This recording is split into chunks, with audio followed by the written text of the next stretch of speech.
রাধা রানীকে গোবিন্দ মনে মনে বললেন রাধে,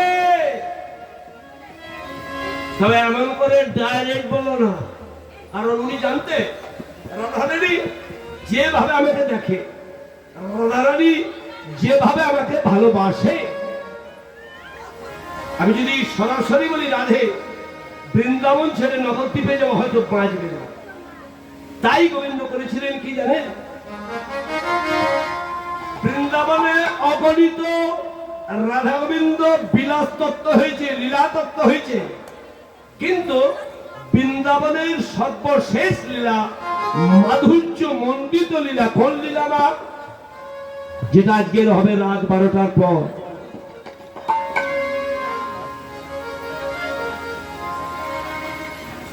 রাধা গোবিন্দের বৃন্দাবনের লীলা রাসলীলা। রাসলীলা আয়োজন করেছিলেন কেন? যদিও আমি নিজে মুখে বলে আছি বৃন্দাবন পরিত্যাজ্যং পাদমেহং ন গচ্ছামি, গোবিন্দ একদিন বলেছিলেন যে বৃন্দাবন ছেড়ে এক পাও আমি কোথাও কোনোদিন যাব না, কিন্তু যেতে বাধ্য হয়েছিল কেন? ভগবানের প্রতিজ্ঞা ভগবান রাখতে পারেনি কেন? গোপীর কারণ। ভগবান প্রতিজ্ঞা করলো, সে প্রতিজ্ঞা ভাঙলো কে? রাধা রানী ভাঙলো। কেন? বৃন্দাবন ছেড়ে যেতে গোবিন্দকে বাধ্য করিয়েছিল কেন? এত পরিমাণ ভালোবেসেছিল। সেই ভালোবাসাটাকে দাপর যুগে কৃষ্ণ অবতার আর শোধ দেওয়া হবে না। তাই গোবিন্দ নিজে নিজে ভাবলেন রাধে তবু রাই বিনোদিনী আমি তুহা পদরিনী তবরি নারিলাম সদিতে সদিতে দুয়াধার মনে করি বারবার তব জনম হবে আবার নিতে কলিতে পুরিয়া কালি কলিজা কাগজ করি ঘর দিলাম নিজ হতে লিখিয়া ঘর দিলাম নিজ হতে ঘাতক কইল নন্দ সুতে খালাস পাব রাধে তুয়ার নাম গাইবে। খালাস পাইতে যদি ব্যাজ নাই যায় বিধি ব্যাজ লাগি কি বুদ্ধি করিব মুখে জয় রাধে রাধে বলি লুটায় মাখি বধুলি ইহা বই আর কি করিব। নিজে কাঁদছেন দাপর যুগে।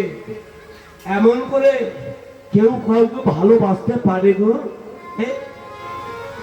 বাপ কুল রাজকুল শ্বশুর কুল সেটা উঁচু কুল, রাজকুল বালা সকল কিছু পরিহরি লাজ লজ্জার মাথা খেয়ে মুহুর্মুহ যমুনা পুলিনে কদম তলে নিধনে ছুটে সবাই ভালোবেসে।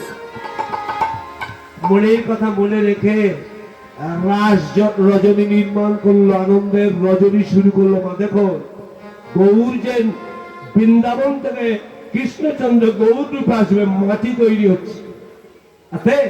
সারা রাত বিনিদ্র রজনী গোপী শোনে রাধারানীর সঙ্গে শতকোটি গোপী শোনে রাস বিহার দুই দুই নাগরীর মাঝে নেচেছিলেন এক এক নাগর গোবিন্দ।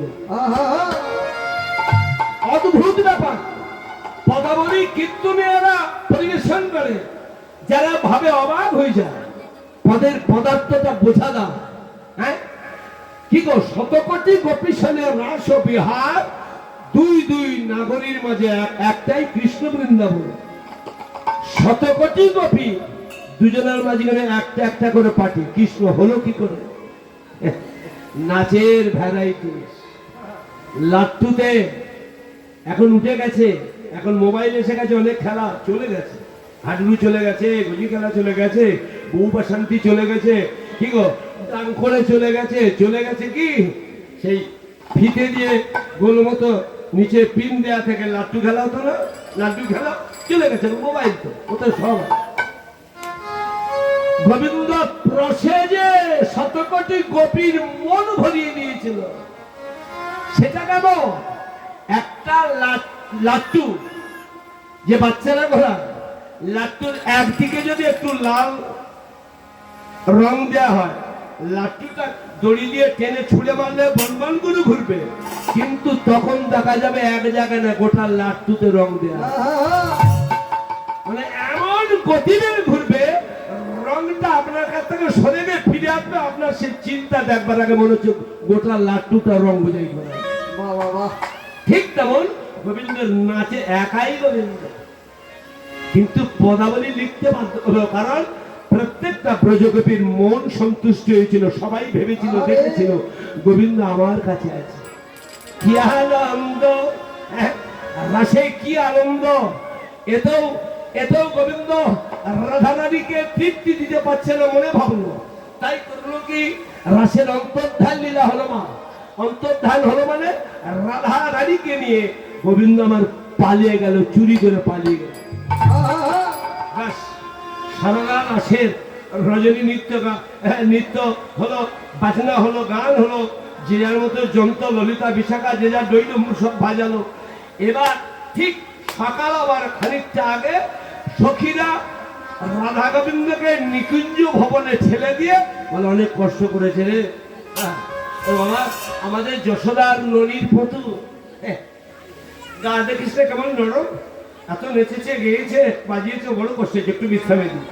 আমা রাধা গোবিন্দকে বিশ্রামে দিয়েছে। হায় হায়,